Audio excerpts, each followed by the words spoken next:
Welcome to the Restoration Pros Unplugged Podcast. In each episode, we're going to bring you insightful interviews and discussions with top restoration industry leaders. We're also going to delve into their business, the strategies that made them successful, and most importantly, the valuable lessons they learned along the way. I'm your host, Clinton James. I'm also the Chief Marketing Officer at Water Restoration Marketing. We're a digital marketing agency dedicated to helping restoration companies nationwide secure more high-value water jobs. Now, this show, it aims to provide you with the knowledge and tools you need to excel in the restoration industry. So sit back, relax, and enjoy the show.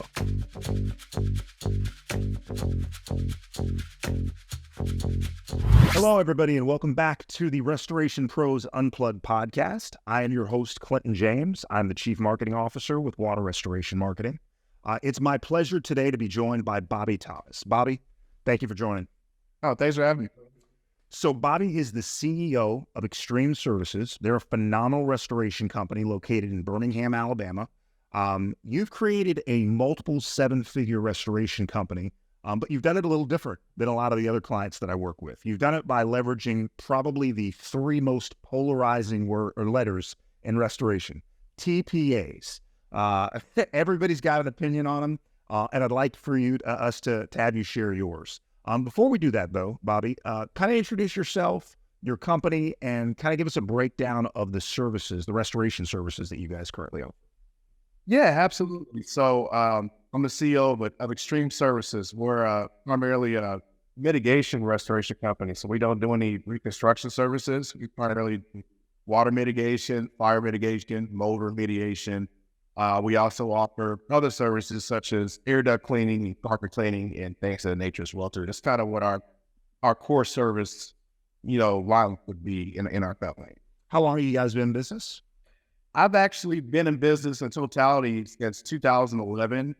I actually started out as a small carpet cleaning company. I'm not sure if you've heard of a coupon company called Groupon. I have. I got started when they got started. So check this out. I actually ran an ad with them for carpet cleaning. Didn't even own a carpet cleaning machine. Rented the rug doctor from Home Depot. Put it in the back of my 2,000-pound Ford coupe, and that's how I got started. Now I was like, oh crap! I sold like $5,000 over coupons. I'm like, now I got to go clean these carpets. So that's how we made it in. Well, you've come a long way since 2011. How many service vehicles do you guys currently have on the team? Currently we have 12. Okay. And how many water restoration jobs, specifically the water mitigation, would you guess that you guys are averaging on a monthly basis? On a monthly basis, because, we operate in Birmingham and in Memphis, Tennessee. So I want to say between the two markets, we average anywhere between 80 to 100 jobs every single month. Awesome. Now, let's go before the Honda Civic and the carpet cleaning. What were you doing professionally before that?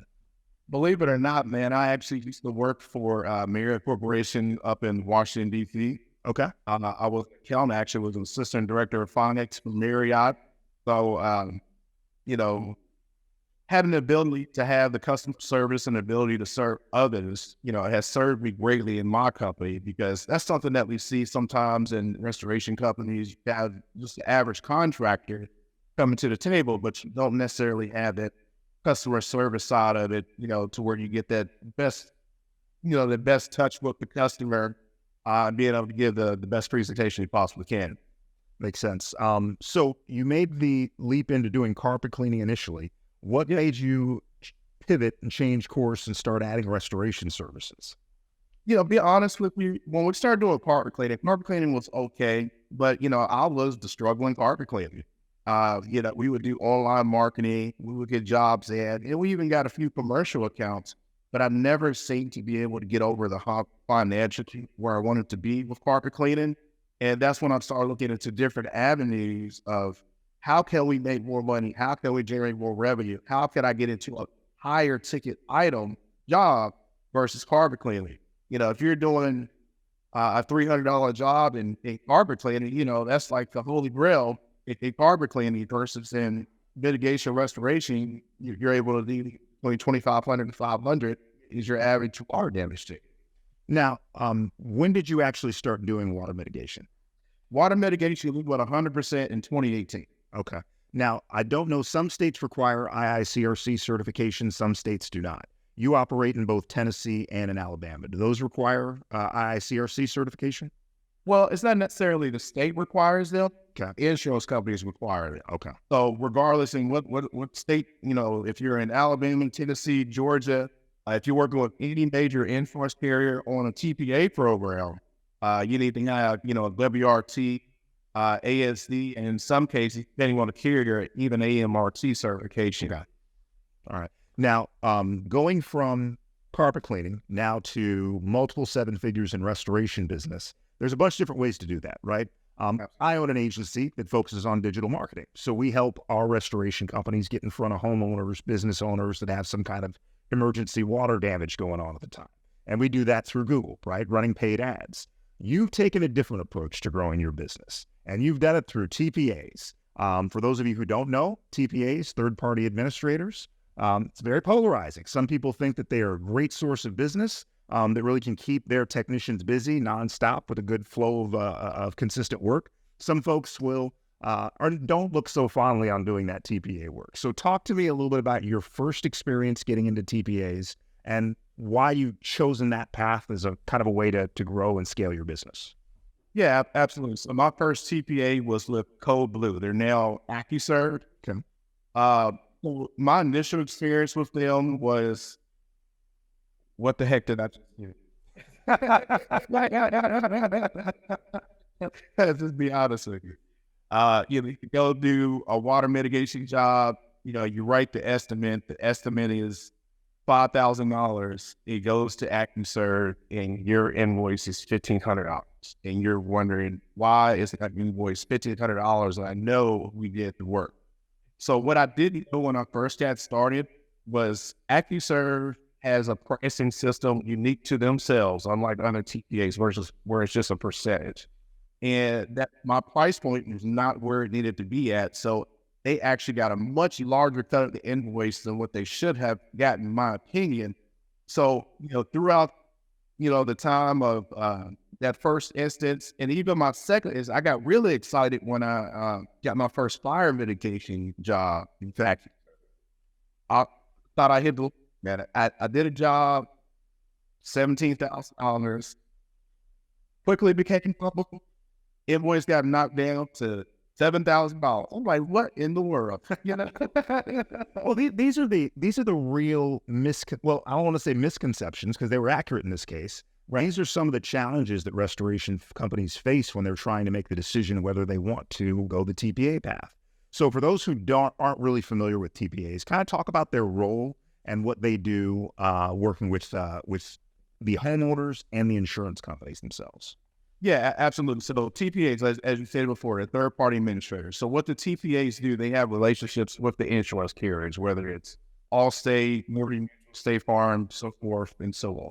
So what they do when homeowner files a claim, they manage that homeowner's claim from start to finish. And being in their network, what they do, they reach out to you to do, mitigation services or a rebuild service, and essentially, not being in their network, you're not able to necessarily get those calls directly from insurance carriers unless you're part of a larger franchise and they have an agreement with them. So the advantage of TPAs is being able to be in their network, and being a small fish in the industry, not being in a major franchise, you're able to essentially go head to head with the larger names and operate on the same playing field. Don't get me wrong, TPAs, they've been good to me. And the thing was learning how to navigate their SLAs, which is service level agreements, right? Their procedures, their guidelines, how to estimate, how to bill, what you can bill for, what you can't bill for. That was the essential part for me to be able to win at it, was to learn their game. Now, was that through trial and error, or did you take specific courses, or how did you kind of crack the code? So essentially, it was trial and error, and then going back in and reading what the insurance carriers' guidelines are. So once you understand what their guidelines are, it specifically states what you can and can't bill for, and you can say, I'm doing a job, so all right, I know I can bill for this. I know I have to get approval for, an air filtration device, or I need to get approval to remove cabinets, which is what a lot of contractors think they can do, especially going through IICRC courses, is, you add, the shell, the wood, and all that, and the verbiage, and you thinking you're doing the right thing. It's a little different when it comes to the carrier. It's about working with them, not looking at them as the enemy, but becoming a partner with them and give them a heads up. So you got to think about it. If you're a customer with the insurance company and you're working with the insurance company, it's just, they just want to know what's going on, so you call whatever their hotline is. I need to remove 8 linear feet of cabinets, or whatever the case is. It's just giving them a heads up so that they know, all right, we have to replace cabinets, and they can look at their policy to make sure that the coverage limits and levels are there. So there's a little bit more communication between you and the TPA than it would be if you just walked into a homeowner's house, started doing the restoration work, did an exact main estimate, and send it off to the insurance company there. Absolutely. How many different TPAs is Extreme Services part of right now? So we're a part of 3. We're a part of ActionServe, Alacrity, and Lions Bridge. We've actually done all of them. In Sedgwick, we've done Contractor Connection. But in my personal opinion, my top, in the numeric order, number 1 is Alacrity, number 2 is Lions Bridge, and number 3 will be ActionServe. Okay. Are there any TPAs out there? We don't want to badmouth anybody, but are there TPAs out there that a new restoration company or a restoration company getting into TPAs for the first time should probably avoid to make sure that they're maximizing their margins? Well, you know what?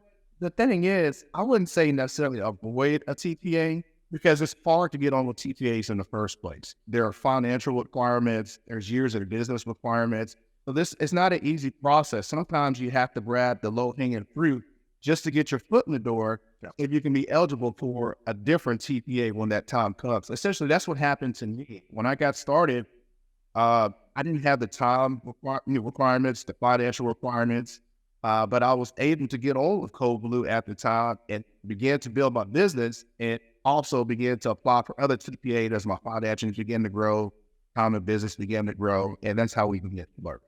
So let's talk about that, because you actually have a role now with AccuServe where you help vet potential restoration companies that are going to come on for TPA work. Is that the right way to phrase that? No, not necessarily. So what the Contractor Advisory Board does, essentially, we're giving them feedback from the field of what it's like to be a contractor.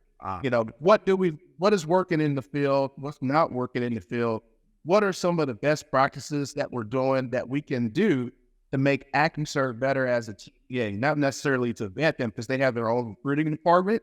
But our job as the advisory board is to give AccuServe, I guess you can say, a bird's eye view of what it's like as the contractor working with them, and where are our pains at, and where can we fix them to make it better, not only for AccuServe, but for the contractor to build that TPA carrier relationship. Okay.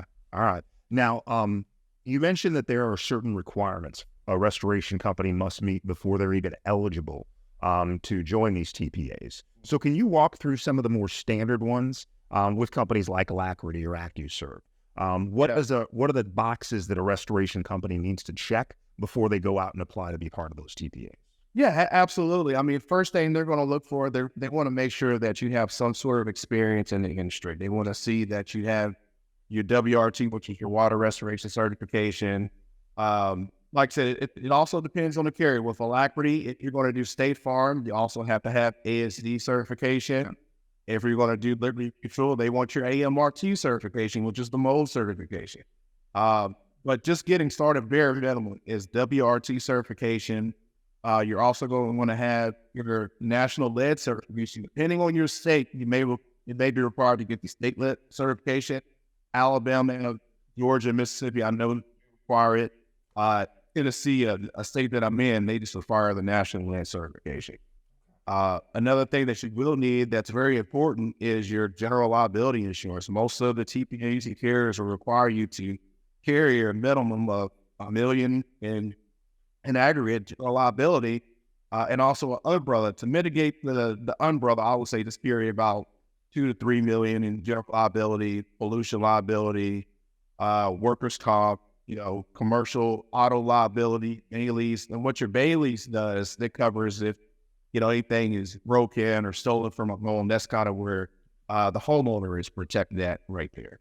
Now, when you talk about those insurance qualifications there, is that what you are referring to when you say the financial requirements of these? You have to be able to afford those policies, those insurance policies, right? Not necessarily. Now, when I say financial requirements, what they're going to do, they're going to require 2 to 3 years business tax return. Okay. Balance sheet, P&Ls. They want to make sure you're a real business and that you're operating. They don't want to make sure you're a fly-by-night company. They want to make sure that you can operate and handle their business. There's a lot of fly-by-night restoration companies out there. There's a lot of people that see, especially water mitigation, as a great way to make really good margins there. And that's one of the bigger things that I hear from a lot of the restoration companies that haven't had great experiences with TPAs, is they just weren't able to preserve those meaty margins that they were used to getting on the mitigation side.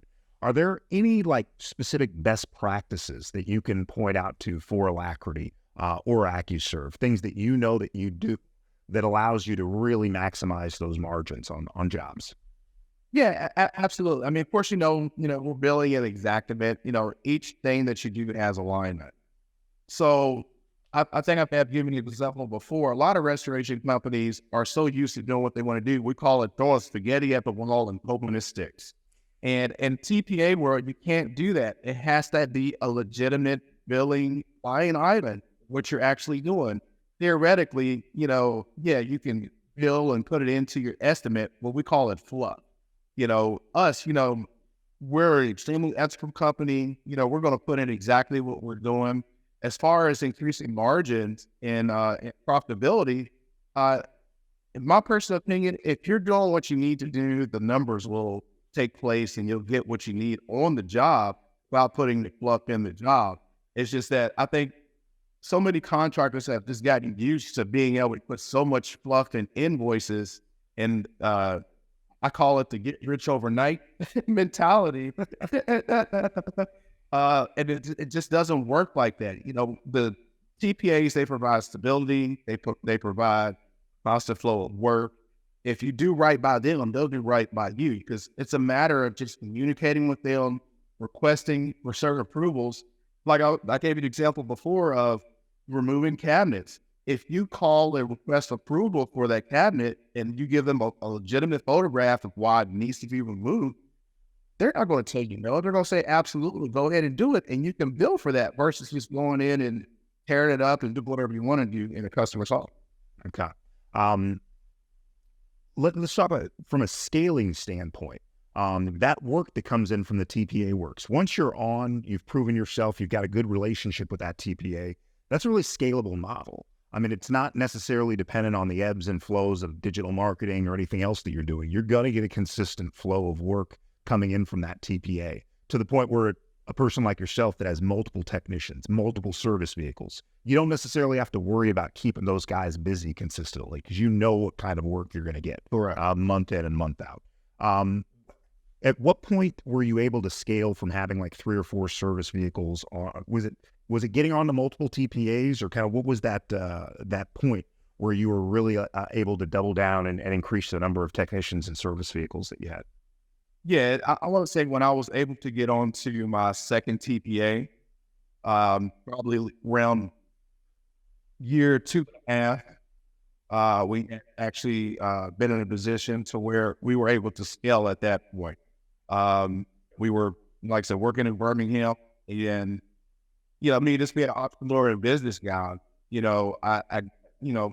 that's another thing with TPAs too. You can build a relationship with your territory manager or your regional field manager. You can call them and ask them questions and say, hey, do you have a need for contractors in other cities? And they can tell you yes or no, or where they may or may not have a need. And when I ask, what does it look like in Memphis, Tennessee? They say, yeah, Memphis is a good market. They can give you an idea of how many Claytons are coming in the market, how many contractors are there. And you can make an educated decision, should I open up in this market versus going in blind, like you said, versus relying on just a digital marketing platform. You kind of know what you're getting into and can kind of project what your revenue is going to be. knowing that whether you're going to succeed or not. I think it's, while I would never tell anyone not to pursue digital marketing, obviously I have an agency and that's what we do. I think having multiple sources of jobs, multiple ways that the phones are ringing for a restoration company is ideal. And now that I have a better understanding and talking through with you what it's like working with these TPAs, I don't think it's a bad option, really. I remember first getting into restoration 5-6 years ago. A lot of the old school restoration company owners, they would tell me, hey, these TPA companies, they cap everything. They really limit how much stuff you can actually bill for. And then they take a huge percentage off the top. And kind of finding out that percentage could be anywhere from 5% to 12%, depending on the TPA. Is that kind of the realm in which you see? Well, yeah, I mean, on average, you're talking about 5-6% on average for most TPAs. Like I said, AccuCern's pricing is unique to them. But once you learn how to navigate their pricing, you get their pricing closer to about, 6 to 5% as well, too. Okay. It's just a matter of learning their pricing system. It's something that I still don't understand with 100% expertise, but I know how to manipulate it to work in my favor. Okay. And at the end of the day, no matter what marketing you're doing to generate, call flow, there's still a percentage of that job that's actually, being used to generate that phone call or generate that lead. So this is just a consistent flow of work. You know what you're going to get. You know what you can bill. And as long as those lines of communication are really open with the TPA, you should be able to get, very equal margins to any other work that you're doing. Yeah, absolutely. Just like you said, you hit the nail on the head, whether you're doing digital marketing or TPA, there's going to be an expense there to acquire a new customer. So if you get it from the TPA side, or if you're doing it from the digital marketing side, there's going to be some type of cost incurred there to get business. The old saying, it takes money to make money, right? Yeah. So, there's some type of investment that needs to be made there. So a lot of the restoration company owners that I talk to are owner-operators. They are not only the owner of the business, but they answer the phone calls. They sometimes will go out on site visits. They'll be arguing with adjusters. Seems like you kind of removed yourself from the day-to-day operations of your business, and now we're focused on actually growing the business from a CEO level. Can you talk a little bit about that transition that you made from being an owner-operator to now being the CEO of a very successful restoration company? Yeah, absolutely. And a lot of people struggle with this. I did too. And to be honest with you, it's solely a mindset shift. Because oftentimes as an owner-operator, as I once was, you think that if you don't do it, it's not going to be done right. You have to mentally change your mindset to be able to be in a position to where you're in the people business. And us as people, none of us are perfect. We're all going to make mistakes. Nothing's going to be 100% right. And once you are able to make that shift in your mind, you really can begin to grow your company. And that I struggle with that. I mean, to be honest with you, I still struggle with it a little bit today. But but it's a shift that I was able to make. And if you're able to make that shift in your mindset, you can begin to grow a company. You can't do anything on your own. You have to build a team. Even as a small component operator, let's say, for example, you may not have the payroll to pay a ton of people, but at some point you're going to have to leap up there on get that person in, get the business in to where you can train them and do that. It's all about duplication. You do it once, do it again, and you do it over and over and over again. Once you understand the power of duplication and shift your mindset, you can really grow and become a company versus being an owner-operator. Okay. Love that. What's next for you, Bobby? What's on the horizon for you at Extreme Services? Well, Extreme, like I said, we're in a phase of extreme growth right now. We are in the process of finalizing franchising the company. So we're kind of focused on that right now. We're focused on finalizing the FDD and growing Extreme Services as large as we possibly can right now. My personal goal is, who can we help? With me being the once upon a time carpet cleaner, rug doctor, can I help the next carpet cleaner, right? Who can I reach my hand out to? Who can I pull up, And I think a lot of franchisors in the restoration space don't have that mindset. They just have the mindset of how many franchises can I sell? My personal goal is, who can I help? Who can I take under my wing? Who can I help make them successful? So when do you think Extreme Services will be rolling out their next couple franchises? We're actually scheduled to be totally complete beginning of second quarter this year. All right. So can we get you back on second quarter of next year to talk a little bit about how you're going to be running your franchise model? Absolutely. Awesome. Well, Bobby, I really appreciate you getting on here, expelling some myths about TPAs as a way to leverage or grow your business there. I hope our audience stuck around and got some value out of it. If you like what you heard today, please subscribe. The Restoration Pros Unplugged Podcast. We'll be back with more interviews and insights from entrepreneurs just like Bobby here and professionals in the restoration industry. So, Bobby, again, thank you for your time. We appreciate you. You stay safe, you stay dry, you stay busy, my friend. Thank you, Clinton. All right, thank you. Thank you for listening to the Restoration Pros Unplugged Podcast. If you like what you heard today, be sure to subscribe, share, and also leave us a 5-star review. We'll be back with more interviews and discussions with restoration industry leaders really soon. In the meantime, if you're a restoration company looking to add more high-value water jobs, you can reach me and my team at waterrestorationmarketing.net. Again, that's waterrestorationmarketing.net. I look forward to hearing from you soon.